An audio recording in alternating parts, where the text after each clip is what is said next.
튀르키예인들의 이야기입니다. 낮에 온 가족이 외출을 했다가 밤에 들어오니까 도둑이 다녀갔어요. 그 아내가 남편에게 소리칩니다. 당신이 문단속을 잘했어야지. 이렇게 소식을 들은 이웃들이 찾아와서 또 말하기 시작합니다. 집에 도둑이 든 건 가장의 책임이지. 그리고는 남편을 향한 질책이 이어집니다. 창문을 열어둔 거 아닌가? 문을 잠그지 않은 건 아닌가? 비싼 물건을 눈에 띄지 않게 잘 보관해야지. 놀러 가는데 정신 팔려서 너무 방심했군. 계속되는 이 마을 사람들의 이 말에 남편이 결국 귀를 막으며 소리를 쳤어요. 왜 나만 갖고 그래? 라고 말을 하더랍니다. 그러자 당신 책임인데 그럼 누구 책임인가? 라고 물어요. 그러자 이 남편이 하는 말이 훔쳐간 놈은 책임 없나? 도둑놈이 더 큰 책임이 있잖아. 라고 말하더랍니다. 그러자 아무도 더 이상 말하지 않았답니다. 욕먹을 사람은 사실 도둑인데 근데 가족을 욕하고 있지는 않은 건지. 문제를 당한 사람은 실제로 피해자이잖아요. 우리가 문제가 생기면 우리는 갈등을 시작합니까? 위로를 시작합니까? 예? 오늘 온 가족이 함께 모였는데 우리 집에 문제가 생기면 우리는 이처럼 서로 잘못을 떠넘기고 오히려 더 큰 문제를 만들어가는 갈등이 생기느냐 아니면 위로가 있느냐 하는 거예요. 사건이 발생한 후에 시작되는 말다툼은 조금 더 유익하지 않죠. 물건을 잃어버린 사람, 손해본 사람, 실수한 사람, 망한 사람은 욕먹을 사람이 아니라 사실은 위로받아야 될 사람인 거죠. 여기 오늘 본문을 통해서 우리는 하나님을 바로 알도록 해야 됩니다. 하나님의 마음을 좀 알아야 된다는 거죠. 그리스도인의 신앙 목표는 하나님을 알아감, 하나님을 닮아감입니다. 하나님의 속성을 바로 알고 바르게 섬겨야 된다는 거예요. 오늘 한국교회의 문제는 하나님을 바로 알지 못하고 엉뚱한 일에 너무 많이 휘둘리고 있다 하는 거예요. 한국교회는 집단적으로 왜 우리는 천주교처럼 한국교회를 대표할 교황이나 추기경 같은 인물을 갖지 못하는가?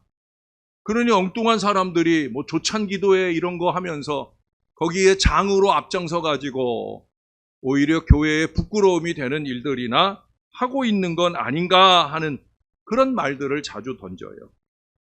한국교회, 이 개신교회가 지나치게 분열적이고 교파나 교단이나 교회의 이익이나 목표를 강조하는 그런 경향이 있기 때문에 그래서 남을 인정하지 못하는 그런 모습을 보이는 게 사실입니다. 그래도 때로는 국가를 향해 교회의 소리를 대변할 대표적인 인물이 필요하기도 합니다. 그러나 여러분, 그렇다고 해서 사람을 앞세워 무언가를 이루려고 해서는 그건 곤란한 거지. 개교회들도 교회의 부흥을 통하여 담임 목사가 자기 스스로나 또는 교회 건물, 교회의 재정, 교회의 사역들을 자랑거리로 삼아 나팔을 불 때가 많이 있어요. 심지어 교회가 부흥하려면 목사를 자랑하라 하는 말도 쉽게 들을 수 있어요.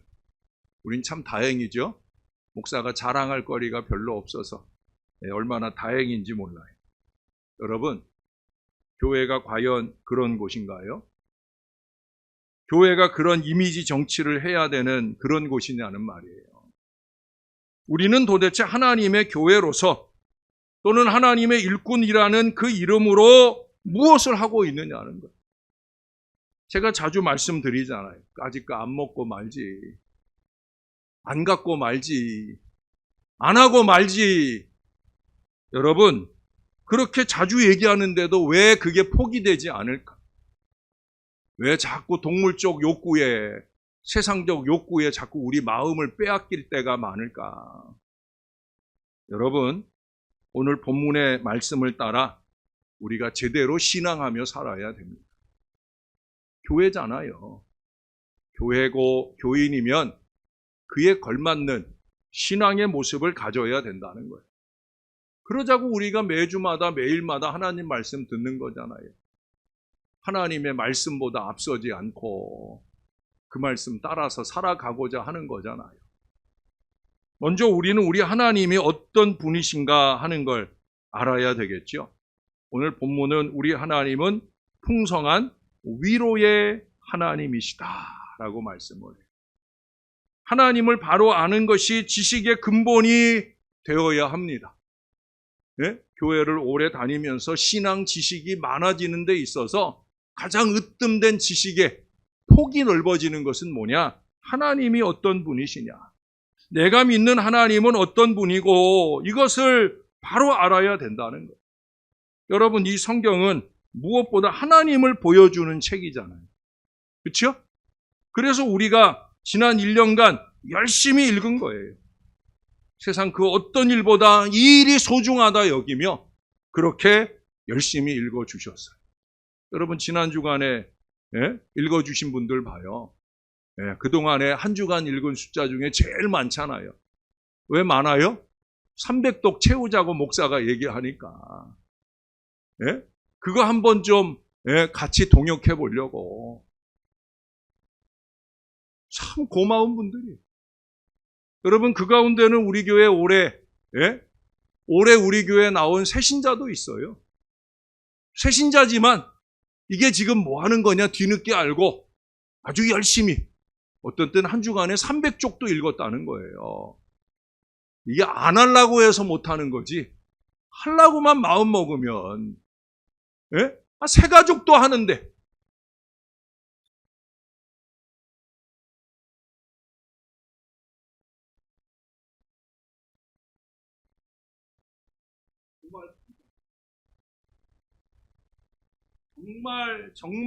정말 너무너무 감사해요. 감사할 뿐 아니라 존경합니다. 교회가 함께 다시 일어나 해보자는 일에 내가 신월제일교회 교인이니까 내가 조그만 거라도 한 몫을 해야 되지 않겠나. 그저 그 마음 하나 가지고 열심 있게 동역해 주신 여러분 모두에게 정말로 깊이 감사하고 존경하는 마음을 드려요. 오늘 본문에서 우리는 어떤 하나님을 볼 수 있습니까? 오늘 본문 처음부터 너무 분명하게 하나님은 자신을 드러내셔요. 하나님은 소망 없는 사람들이라 할지라도 위로하기를 주저하지 아니하셔요. 회개에 이르지 못하는 백성이라도 위로할 준비를 끝내고 계시는 우리 하나님이시라는 거예요. 이게 얼마나 감사한 일이지. 우리는 위기를 만나면 사람으로부터 위로를 받으려 합니다. 물질이나 대가를 통하여 위로를 받으려 합니다. 여러분, 그런 건 일순간의 위로, 결코 진정한 위로가 되지 못해요. 하나님의 위로를 받으려고 할 수 있어야 되는 거예요. 그것이 참된 위로를 받는 길입니다. 사람이나 건물 혹은 가진 소유로 하나님을 대신해서는 절대 안 되는 거예요. 아무리 좋아도 하나님을 모든 조건을 갖춘 교회나 교회당, 교인, 교회 이것으로 대치하는 어리석음을 보여서는 안 된다는 거예요. 우리 교회가 가진 장점들이 많지만 그 장점들이 자랑거리는 아니에요. 그 장점들이 우리가 의지할 것이 아니란 말이에요. 우리가 의지할 분은 오직 하나님. 하나님뿐이에요. 고린도후서 1장 3절 4절은 말씀합니다. 찬송하리로다. 그는 우리 주 예수 그리스도의 하나님이시요 자비의 아버지시요 모든 위로의 하나님이시며 우리의 모든 환난 중에서 우리를 위로하사 우리로 하여금 하나님께 받는 위로로서 모든 환난 중에 있는 자들을 능히 위로하게 하시는 이시로다. 위로의 하나님이시며 위로하사 위로로서 위로하게 하시고자 결국 누구예요? 언제나 하나님이에요. 하나님의 위로가 최고인 줄로 믿습니다. 여러분, 우리는 그래서 위로의 하나님이 오시는 길을 예비해야 합니다. 어떻게? 너희는 위로하라. 위로하라. 그 하나님의 위로가 임하려면 길이 거칠지 않도록 해야 됩니다. 우리가 성시 교독에서도 또 부족한 종이 임내 기도를 하면서도 그 누가복음 3장의 말씀을 인용했잖아요. 길이 거칠지 않아야 되는 거예요. 하나님은 무조건 오시지만 그래도 우리가 할 일은 우리가 해야 되는 거예요. 하나님이 조건을 붙이지는 않으시지만 그래도 우리가 충족시킬 일을 찾아 갖출 수 있어야 된다는 거예요. 하나님을 바로 안다면 자연히 우리 자신을 우리 하나님께 맞추려고 노력할 수밖에 없는 거예요. 성경을 쭉 읽어오신 분들은 이 앞에 39장에 어떤 일이 있는지, 여러분 38장에는요 히스기야가 하나님 앞에 면벽 기도를 통해 죽을 병이 나음받는 대단한 은혜를 받아요. 은혜를 받았으면 그 은혜를 유지해야지, 믿음으로 유지해야지. 안타깝게도 39장에 보면은 그의 안타까운 모습이 나와요.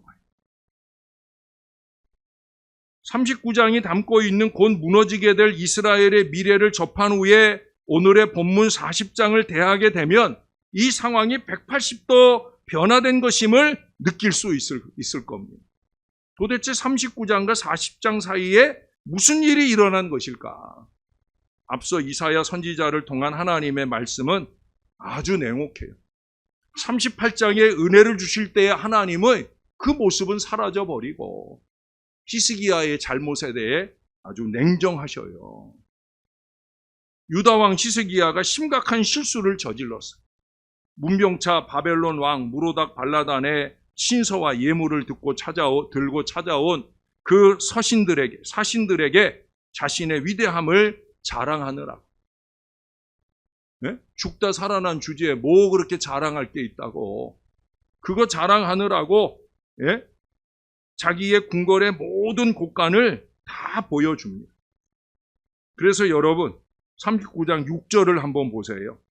내 집에 있는 모든 소유와 내 조상들이 오늘까지 쌓아둔 것이 모두 바벨론으로 옮긴 바 되고 남을 것이 없으리라.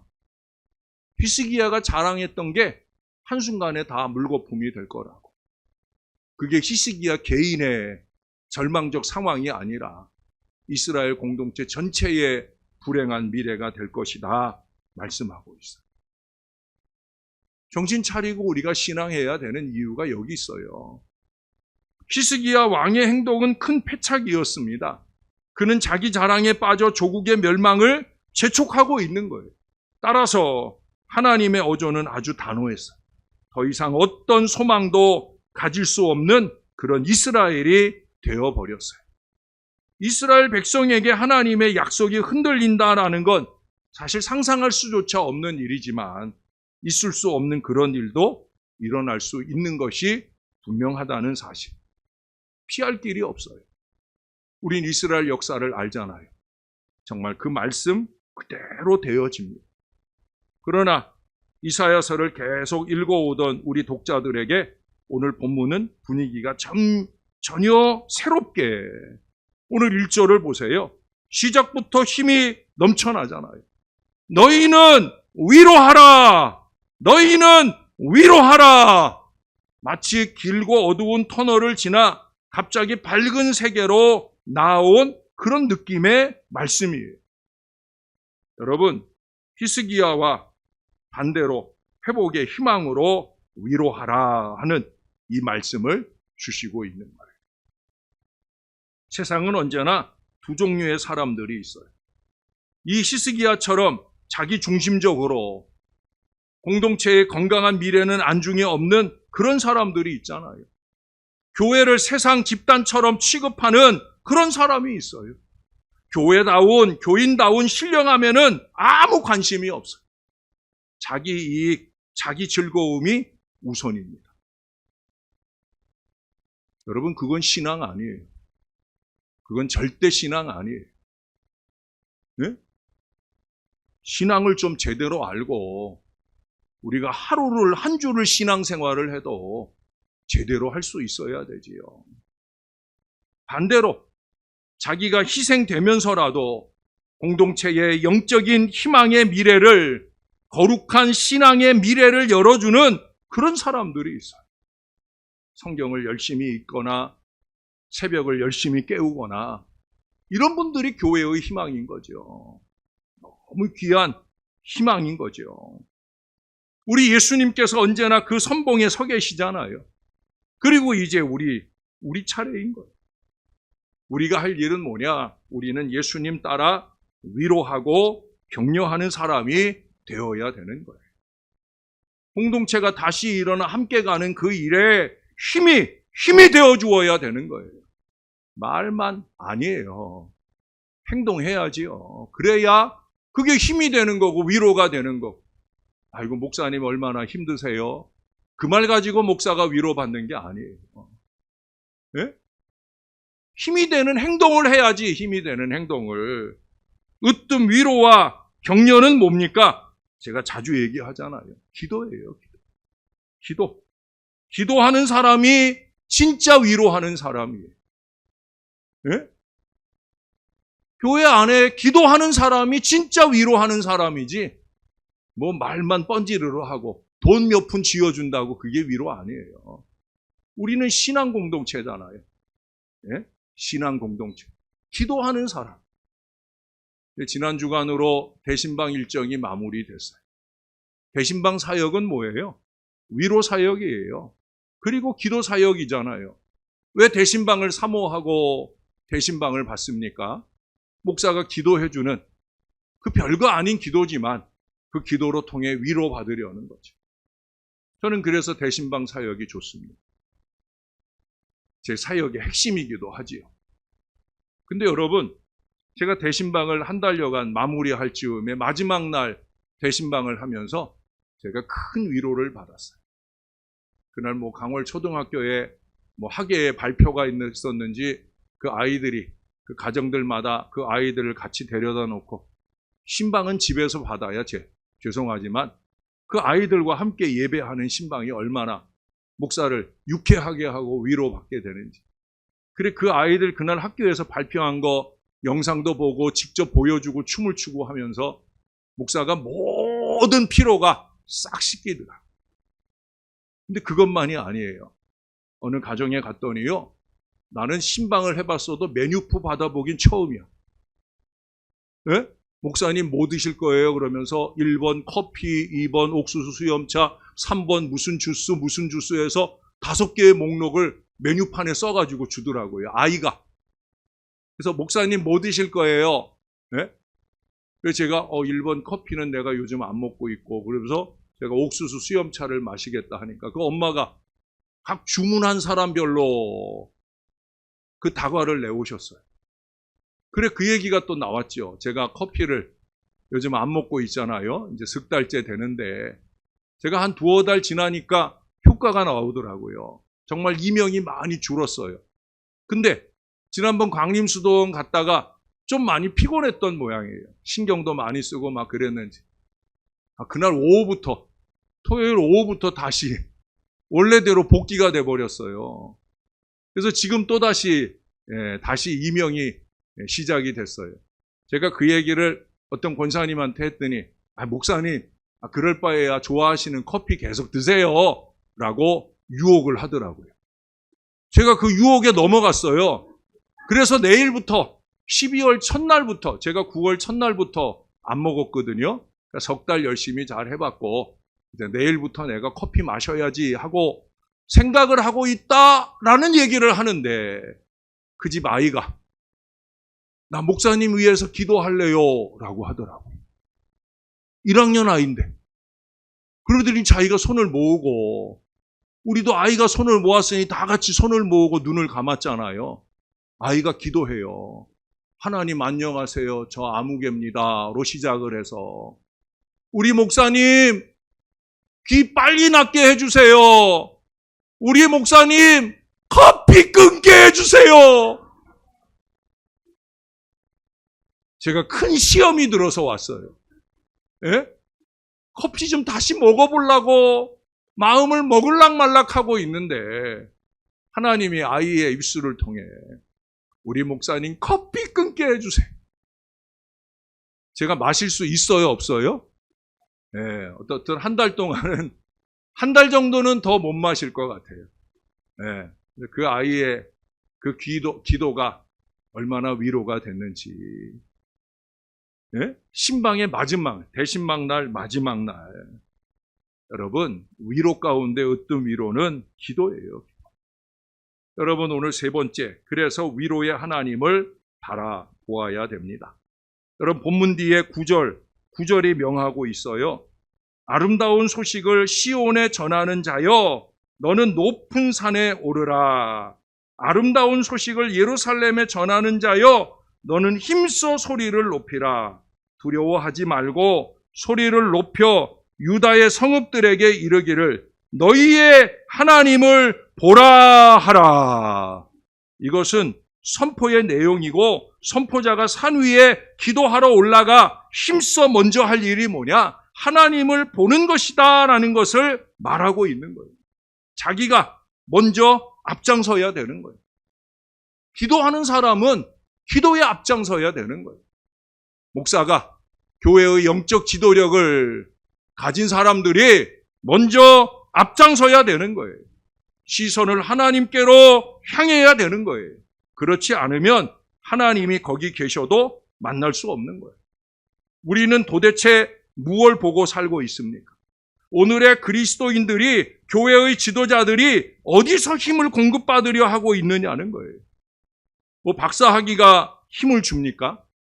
많은 숫자의 교인이 힘을 주는가요?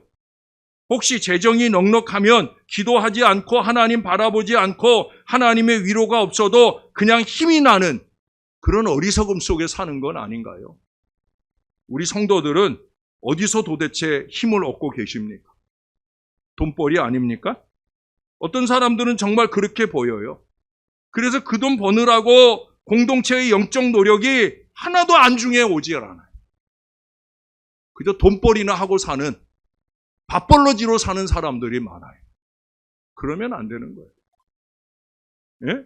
교회 안에서 취미 그룹을 만들어서 소위 교제하는 데서 설교보다 예배보다 훨씬 더 큰 힘을 얻는 것은 아닙니까?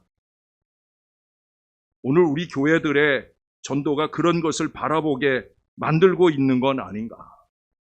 여러분, 그런 것들이 다 소용없다는 게 아니에요. 다만 그것이 비본질이요 부수적인 거라는 거죠.